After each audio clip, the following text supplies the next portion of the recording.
I am Mardia Umar. Welcome to Week in Review. On Week in Review, we take a look at some of the biggest stories that occurred in the past 1 week. In case you missed it, this is an opportunity to catch up. We'll start off with this story, not a very pleasant one, about bandits having killed 63 vigilantes, otherwise known as Yansaki, in Kebbi State. And according to BBC, the tragic incident occurred after the local guards launched an onslaught against the bandits in Zur Emirate in the wee hours of Monday. And the bandits were reportedly said to have hidden on trees along a road leading to their dens and opened fire after the vigilantes were trapped in the middle of the attackers. The Yansaki hail from various towns and villages of the Emirates. Meanwhile, the authorities at the time of the report are yet to react to the tragic incidents. And at least 26 people, including children and women, were feared killed and many others injured when suspected armed headers attacked a Tor Domisa village in Donga local government area of Taraba State. Reports say that the attack could be in reaction to an attack on a header in the area allegedly shot on the leg by a suspected farmer who is currently receiving treatment under police custody. The State Police Public Relations Officer ASP Abdullahi Usman, who confirmed the attack, said 6 people, including a woman, were killed and that the police has deployed its personnel to the community to maintain peace, while the head of the community, Zaki Umar, said more bodies were still being recovered. And there's heavy presence of security operatives at the Ganifayemi Park in Ojota, Lagos, where some youths proposed to protest for slain Bamishe Ayowale. And the Lagos State Police Command on Monday confirmed the death of Bamishe, who went missing after boarding a bus rapid transport BRT service on February 26. And following the outrage that trailed Bamishe's alleged gruesome murder, some youths vowed to embark on a protest on Tuesday. In a flyer shared on Twitter, the youths vowed to storm the secretariat in Alausa, Ikeja, and all BRT terminals in Lagos State. And away from Lagos State, a Lagos State High Court dismisses claims of torture by suspected killer of little girl Hanifa Abubakar Abdulmalik Tanko and his co-accused during police investigation. The court admits the accused's statement in police first information report as exhibit. Presiding Judge Justice Usman Abba holds that from the testimonies of the prosecution witnesses, it is clear that the accused offered their statement voluntarily. Because it was a trial within trial, and our contention was right from the word go that the statement were given voluntarily, and we brought in witnesses to confirm that. Most importantly, under cross-examination, both the first and third defendants confirmed that it was their statements. So, of course, the court had every reason to believe that the statements were obtained voluntarily, and is so held in its ruling earlier this morning. And of course, from there we proceeded, we brought in the other witness, and who also through him is a police officer. We tendered the statement of the second defendant, which was also tendered in evidence today. So far so good. Part of the principle of law that when we go to trial within trial, if the court ruled, we congratulate the court for doing what he did. I have no reservation. It's the process that caused it to be done. And if the court gives its ruling, we congratulate him. And the judge adjourned the case to March 22nd for further hearing. And let's move on to a story that has to do with the suspended Deputy Commissioner of Police, DCP Abba Kyari. He appeared before a federal high court, Abuja, to answer drug trafficking charges leveled against him by the National Drug Law Enforcement Agency, NDLEA. Trust TV was there, and this is what transpired at the court. The suspended Deputy Commissioner of Police Abba Kyari arraigned before the Federal High Court in Abuja alongside 6 others on 8-count charges bordering on conspiracy, obstruction and dealing in cocaine and other related offences. Abba Kyari and 4 officers pleaded not guilty to the charges. 2 civilians, Umwebe and Ezenwane, pleaded guilty to the charges. Pleas of the suspects were taken, but Kyari praised the court to be allowed to stay in the NDLEA custody till the next adjourned date. His counsel, a senior advocate of Nigeria, speaks on the day's proceedings. At this stage, the trial have just, at the preliminary stage of the trial, and the concern of the legal team, is the freedom of our clients. So we've put in application for bail and hope to argue it in the next adjourned date. And they pleading guilty or not guilty, that is left for them and their defense counsel. Well, that is for those who pleaded. My clients did not plead guilty. And as such, all I'm after now is securing the freedom of them via application for bail.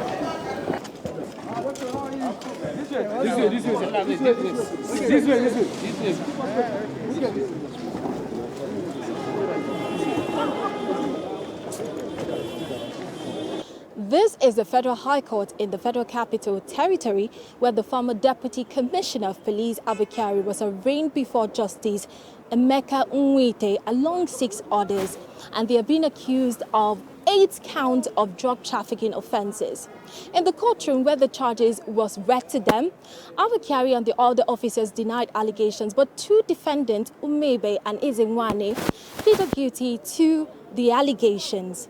Therefore, there have been an adjournment, and that will be for the bail application of Abba Kyari happening on the 14th of March 2022.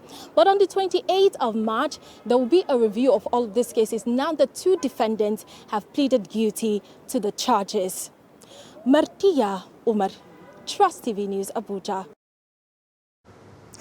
And firefighters during the week battled to salvage a 3-story building in the Mushin area of Lagos State after a petrol-laden tanker exploded at a nearby filling station.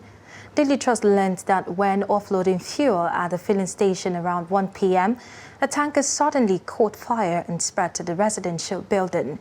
The Lagos Territorial Coordinator of the National Emergency Management Agency, Ibrahim Fariloe, however, said no life was lost.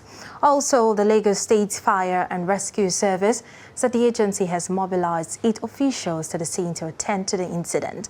The agency's director, Adesheye Margaret, said in a statement that a preliminary investigation revealed that a fully landing 33,000-litre of a tanker filled with petrol involved in the explosion as is completely raced down. And you're still watching Trust TV and its Week in Review. More stories after the break. This is Trust TV, documenting the Nigerian story. Coronavirus disease, COVID-19, is an infectious disease caused by SARS-CoV-2 virus. Most people who fall sick with COVID-19 will experience mild to moderate symptoms and recover without special treatment. However, some will become seriously ill and require medical attention. The virus can spread from an infected person's mouth or nose in small liquid particles when they cough, sneeze, speak, sing, or breathe. These particles range from larger respiratory droplets to smaller aerosols. You can be infected by breathing in the virus if you're near someone who has COVID-19, or by touching a contaminated surface and then touching your eyes, nose, or mouth. The virus spreads more easily indoors and in crowded settings. Maintain a safe distance from others at least 2 meters even if they don't appear to be sick. Wear a mask in public, especially indoors or when physical distancing is not possible. Clean your hands often. Use soap and water or an alcohol-based hand sanitizer. Cover your nose and mouth with your bent elbow or a tissue when you cough or sneeze. Stay home if you feel unwell. Get vaccinated. Properly fitted masks can help prevent the spread of the virus from the person wearing the mask to others. Masks alone do not protect against COVID-19 and should be combined with physical distancing and hand hygiene. Protect yourself and others around you by knowing the facts and taking appropriate precautions. Follow advice provided by your local health authority. This message is brought to you by Trust TV.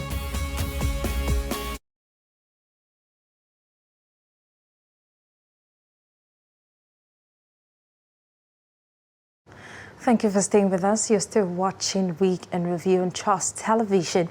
And moving on to more reviews, the Nigerian government has inaugurated a 7-man committee to renegotiate its 2009 agreement with the Academic Staff Union of Universities, ASU.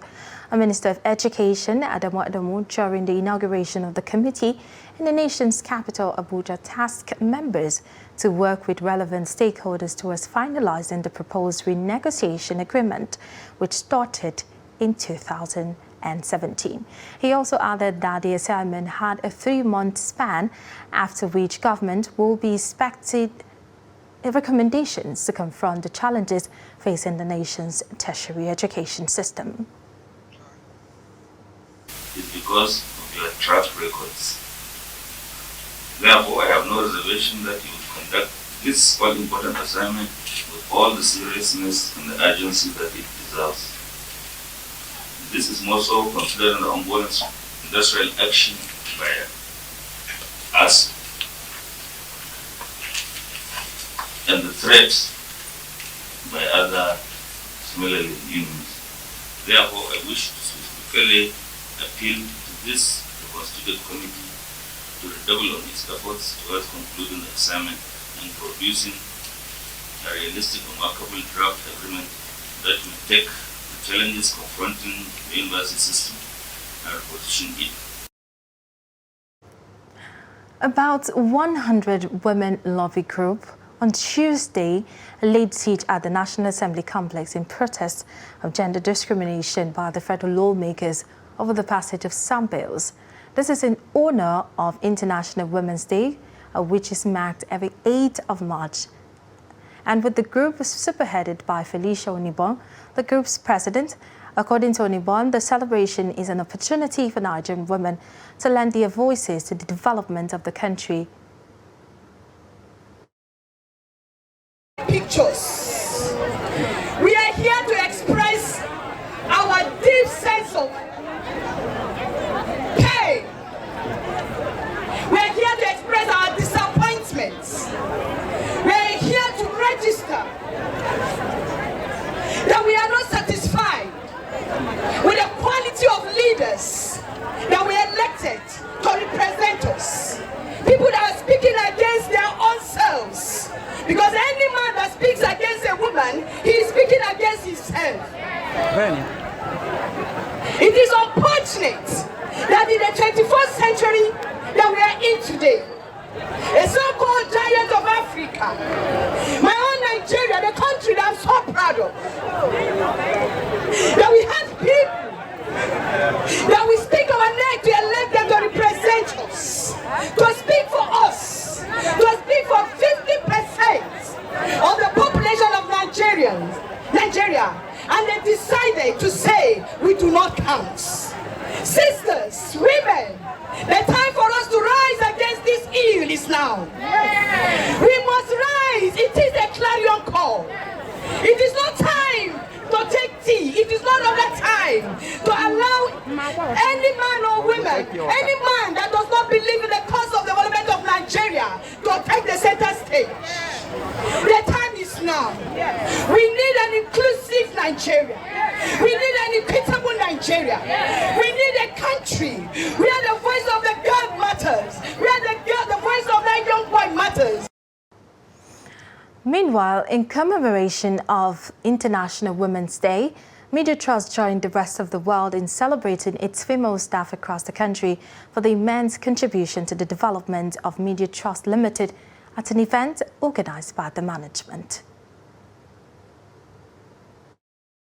With a keynote address from the editor-in-chief of Daily Trust, Naziru Mikhailu, as he encouraged the women to continue to be resilient as they contribute to the development of the organization and the world at large. I want to use this opportunity to thank the women of Media Trust Limited for being very hardworking, creative and supportive of all the things that we've been doing. I would like to also use the opportunity to encourage women not to see, not to allow anything to stand in front of you as you continue to pursue your career in different departments across the organization.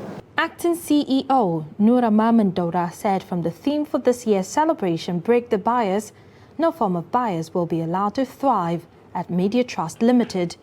By the power given to me as the acting CEO, if there's any bias in Media Trust and Trust TV, from now on I have removed the bias.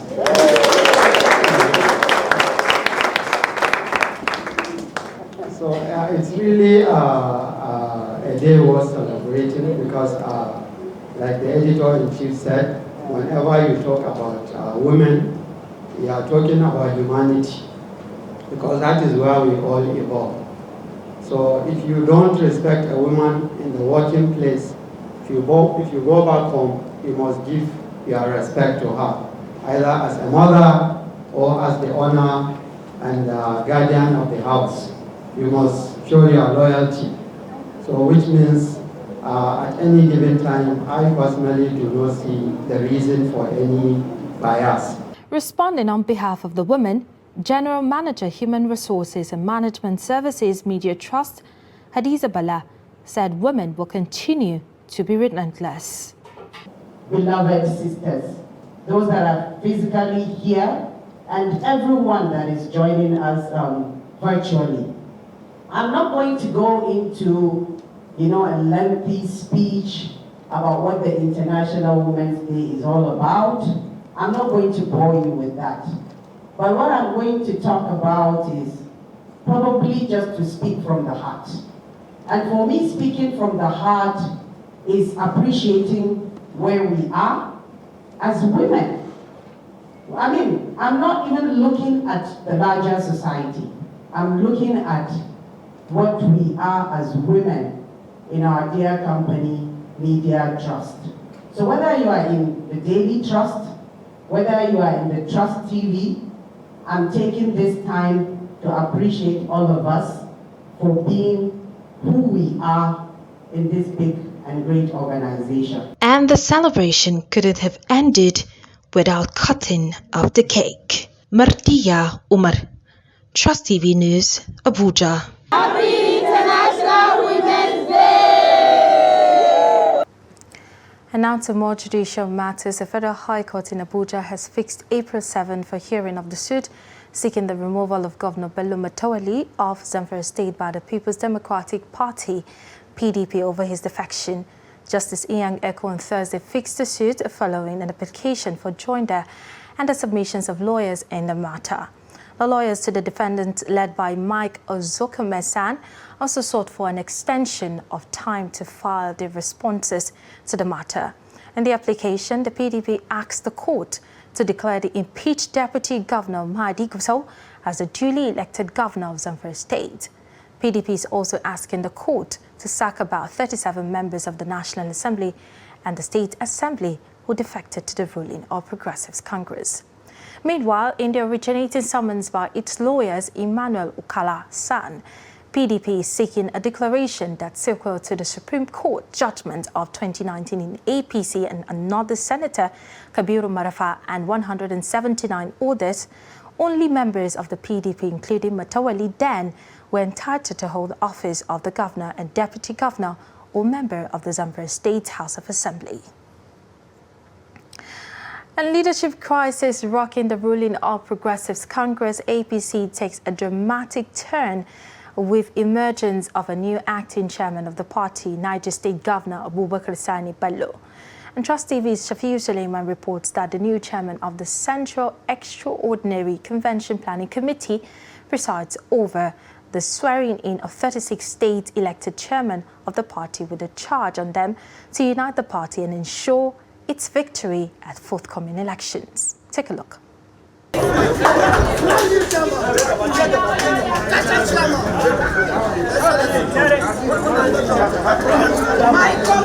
He hits the ground running with the inauguration of the state party chairman as he declares, "The work has just begun.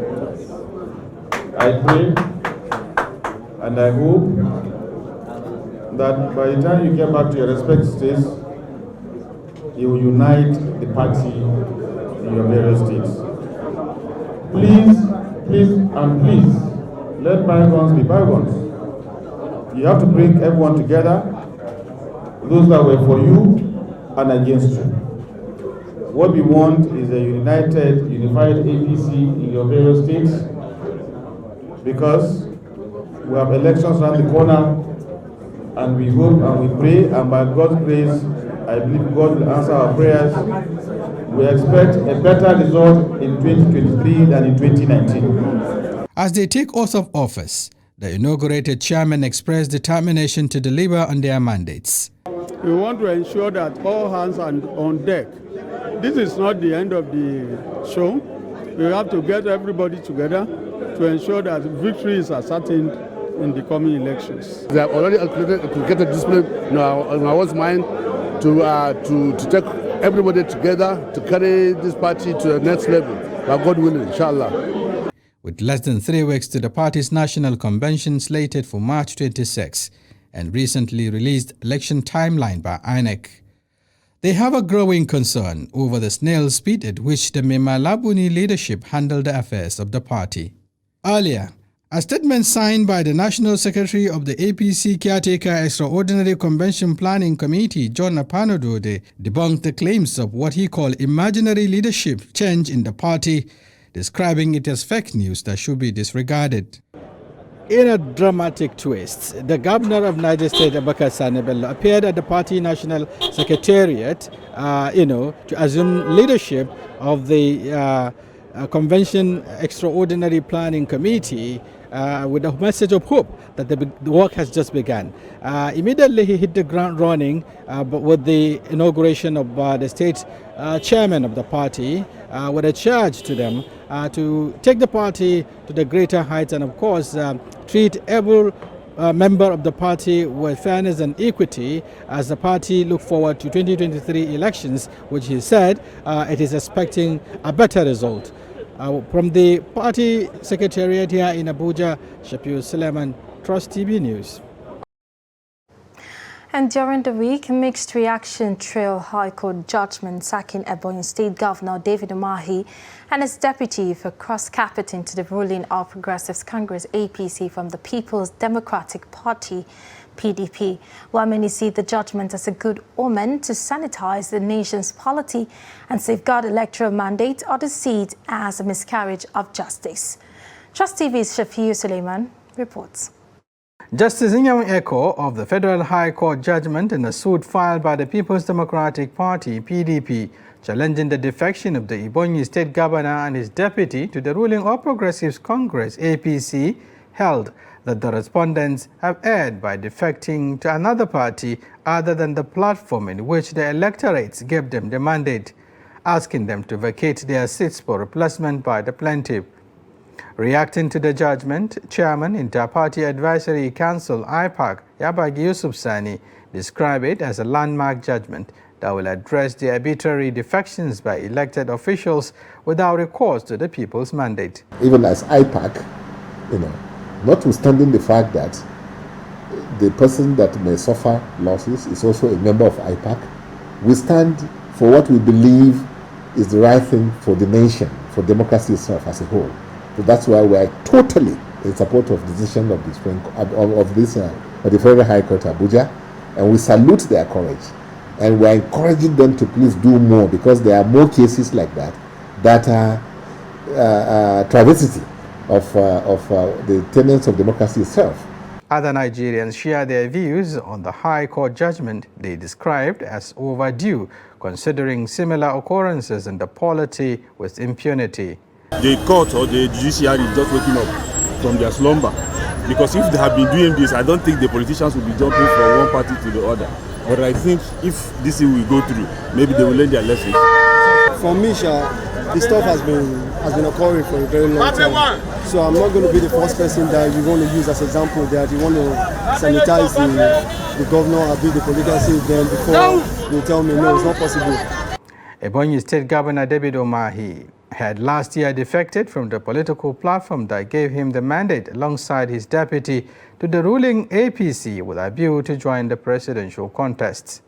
Shafiu Suleiman, Trust TV News, Abuja. And that's some of the biggest stories that occurred in the past 1 week we can give for this week. But join us next week for Weekend Review on Trust Television. For more updates, visit our website and our social media platforms. I am Martia Umar. Thank you for watching.